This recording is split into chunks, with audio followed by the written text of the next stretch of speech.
El Trapecio es el libro que tengo en mis manos. Es la historia de un periódico, también la historia de una familia poderosa, pero también la historia, hay historias de fútbol ahí incluidas.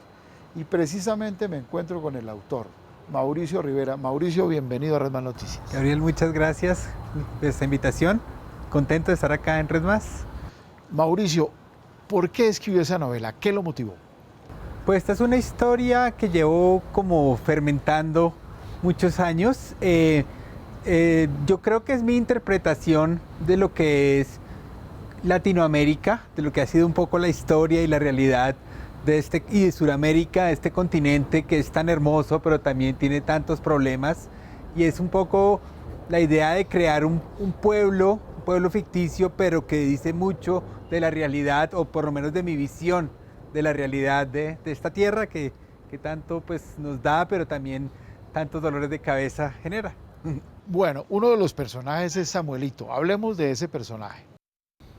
Samuelito es un joven de un origen privilegiado que regresa a su pueblo natal, el pueblo de Villalibre, después de tener como una experiencia fallida en el extranjero. Él se va a estudiar y tiene un desencuentro amoroso que lo hace regresar a su pueblo, pero está totalmente perdido en la vida, y en esa estar perdido termina consiguiendo trabajo en el Trapecio, que es algo así como, digamos que es el equivalente al Espacio con el que muchos crecimos, el tabloide sensacionalista que cuenta un poco la historia de las ciudades de un punto de vista más callejero. Sin duda.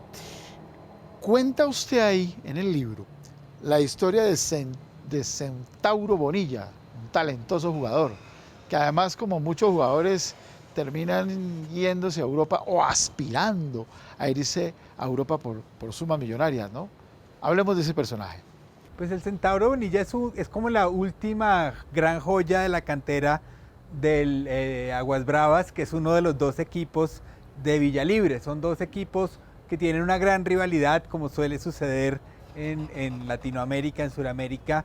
Y el Centauro es un joven de origen africano o negro que está surgiendo y que es la gran esperanza para muchos, como hacer caja, pero también es como el futuro del fútbol de este país que no tiene nombre, y está en su, sí, es el próximo como la estrella que hay que ver cómo explota, pero es la esperanza de este Aguas Bravas, que es el equipo como más humilde, es el equipo del río, que es un poco el del barrio, que se enfrenta al Nacional de Villalibre, que es el equipo de la Sierra, que es un poco más el equipo de Alcurnia, y entonces es como que representa a este jugador del pueblo, que además viene de un pueblo llamado San Francisco de las Piedras, o San Pacho, que es un pueblo aledaño a Villalibre, que ha sido siempre es como un pueblo de esclavos libertos al estilo San Basilio de Palenque, sí, que se funda como esa rebelión de los pueblos esclavos en este rincón de Sudamérica que está más o menos por definir. ¿Cómo es la vida en el Trapecio? Ya hablando así en el periódico en sí. La vida en el Trapecio no es fácil para alguien como Samuelito, porque en su condición de acomodado, de alguien de familia como sin ser de la más alta sociedad, si viene de un origen más privilegiado que el reportero promedio del Trapecio. Entonces, él, por un lado, es estudiado, es alguien que tiene más conocimientos tal vez que la mayoría de sus colegas, pero sus colegas igual lo ven como alguien que no conoce la calle, que está perdido, que es como así como el corderito extraviado. Entonces para él es un reto bastante complicado, pero por otro lado como esclarecedor, le permite ver una realidad de su propia ciudad que no había conocido hasta llegar al Trapecio. Hablemos un poco de esa familia Basler Reyes, que es una familia muy poderosa, ¿no? Es una familia muy poderosa, es una familia del lado Reyes, son como de las dos grandes familias históricas que desde la colonia han sido los dueños del poder en Villalibre, y del lado Basler está un poco la inmigración, en este caso la migración alemana, que llega a Sudamérica hacia mediados de siglo, un poco después de la Segunda Guerra, esa ola de inmigrantes que de algún modo recibimos en Sudamérica con brazos abiertos, siendo, siendo conscientemente inconscientes de dónde venían. Entonces ese apellido Basler, aunque hay algo detrás de ese apellido que no revelo porque pues ahí está como Claro. el spoiler, pero el origen Basler sí es ese origen teutón con el que Latinoamérica tiene que como que lidiar como parte de su historia reciente. Hubo un personaje que me llamó la atención por el nombre. Y yo dije, pero voy a preguntarle a Mauricio de dónde surge. Anaxágoras Millán. ¿Por qué Anaxágoras? Pues Anaxágoras es un nombre que a mí siempre me quedó en la cabeza desde los años de filosofía en el colegio y el tema de las mónadas y del poco como ese origen microscópico del ser. Pero en este caso yo creo que no es un señor muy filosófico, es un señor que digamos es como común en este rincón del mundo que haya gente con nombres bien históricos y bien como de origen griego, pero que es más como porque sí, que como bautizan a la gente como con esa, no, pero es como una referencia al mundo antiguo en un personaje que es también un personaje un poco clásico en el sentido que no es alguien que represente poder ni represente como alcurnia, sino más bien es un personaje callado, discreto, pero que igual termina teniendo una importancia como no deseada en el desarrollo de Villa Libre y del país entero. En la Feria del Libro pasado sonó mucho la vorágine. 100 años de la publicación de la obra. Usted está muy relacionado con la vorágine. En su opinión, ¿cuál es el valor literario de esta obra? Pues el valor literario es gigantesco desde lo estrictamente literario por por la gran variedad de voces, narrativas, la cantidad de personajes que se toman como el rol de narrador, más allá de Arturo Cova, por los grandes pasajes descriptivos.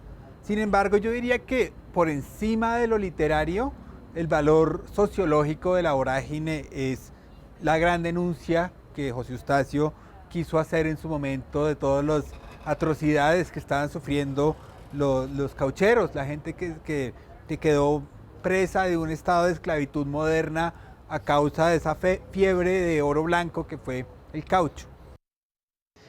La vorágine podría tener dos significados, o remolino o abismo, o son ambos.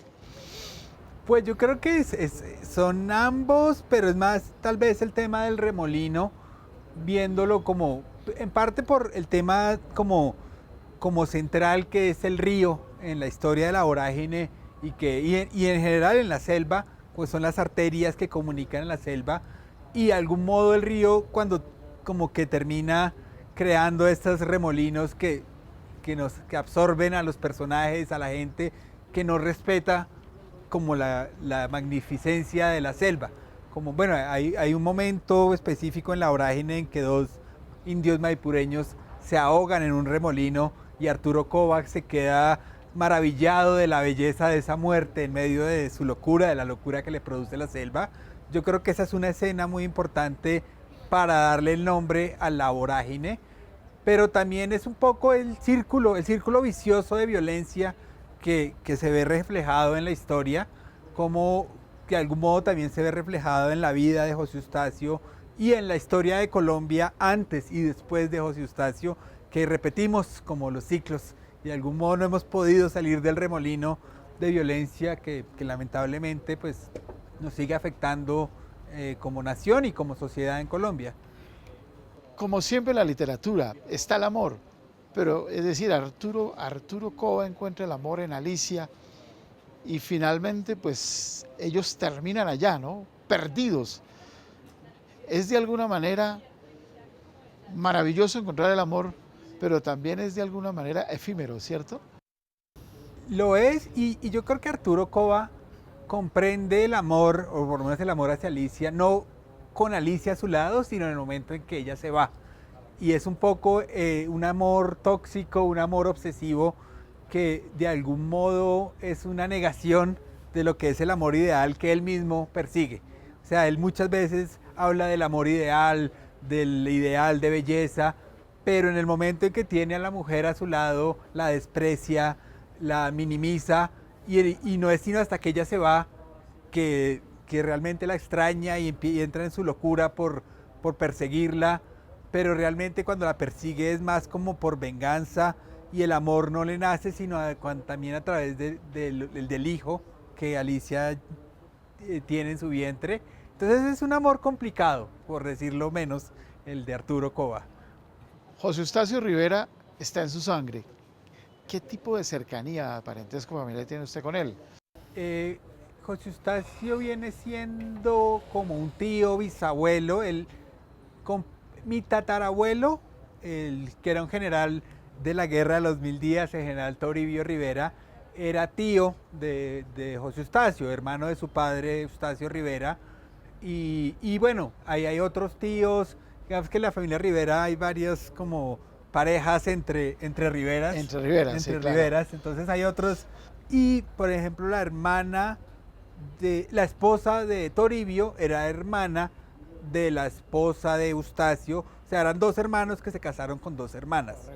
Doña Catalina Salas, que además fue como la gran protectora y la gran matrona de la casa de José Eustacio, que fue una gran influencia para el poeta y la que más insistió que él estudiara, que se forjara como intelectual, fue su mamá, no su papá. Pero entonces, por ambos lados yo creo que hay un vínculo Rivera-Salas que yo también comparto, pero sobre todo comparto es la admiración por su obra y por su vida. Es un gran intelectual y un gran justiciero, por decirlo de algún modo, que lamentablemente murió muy joven. No pudimos ver más de José Eustacio.